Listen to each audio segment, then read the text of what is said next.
Happy Monday, everyone. I hope you enjoyed the day. Here's a check of EMEPA level radar. All quiet out there, not tracking anything in terms of precipitation, but it's still rather active to our west. A lot of the severe alerts have ceased in terms of the tornado warnings and the severe thunderstorm warnings along this boundary, but they still have a lot of flood alerts that are in place across portions of the plains. Eventually, the cold front's going to make its move towards the east, and as it does, it's going to move in and then it's going to stall out before completely crossing our area. So out ahead of it, we'll still have an opportunity for a few showers, kind of hit and miss though. So not everyone gets wet for Election Day, but there is a possibility for some wet weather. So here's the morning time, 7 a.m.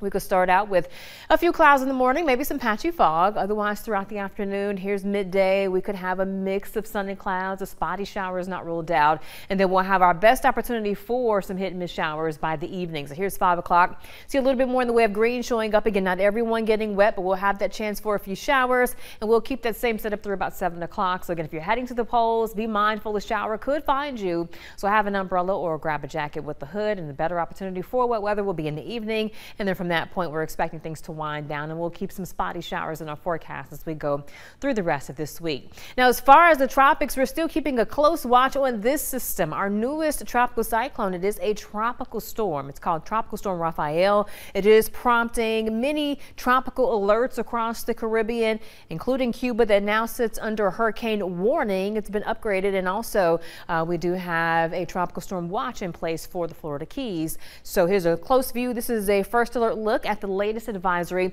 The winds are still at 45 miles per hour sustained, but the movement is now moving at 12 miles per hour towards the north, north, and west. Again, sitting just south of Jamaica. It's going to bring some impacts there. It is expected to hit Cuba as a hurricane, will also bring some impacts to the Cayman Islands, but again by midweek impacting Cuba, and then from that point it's going to push into the Gulf of Mexico. Notice how wide this cone of uncertainty gets as we head towards the end of this week and into the weekend. If you took one end of this, it looks like it'll move inland. If you took another end of this, it will still be over the open waters, and that kind of comes from the wide variation we have with our tropical forecast models. Again, some go west, some go north, some have it meandering and kind of fizzling out before bringing its moisture inland across maybe Louisiana. So again, lots of uncertainty. So it is too early to say if we're going to get some local impacts. It really just depends on where it goes, and we'll continue to monitor the trends over the next day or so. Well, right now it's pretty quiet out there. We have temperatures in the upper 60s, mid to upper 60s around Philadelphia, low 70s in Meridian, similar for Livingston. Winds right now not too bad, but we did have a peak wind gust today of 26 miles per hour in Meridian. And for tomorrow, it can get a little bit gusty at times. We could have winds gusting anywhere from 15 to 25 miles per hour again.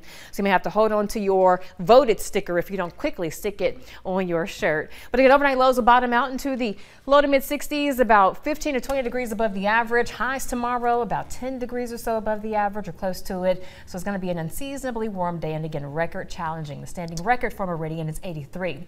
But here's that 10-day forecast at 10 is sponsored by the Stephen Wilson Law Firm. A decent election day. A few showers could find some of you, not all of you, and we'll keep it kind of spotty through the rest of the week. The weekend forecast is highly dependent on if the system in the Gulf moves up towards our neck of the woods and brings us some moisture. But for right now, we'll keep those rain chances low. We do have a trend of some upper 70s coming back in the forecast, which means it'll feel a little bit more fall-like.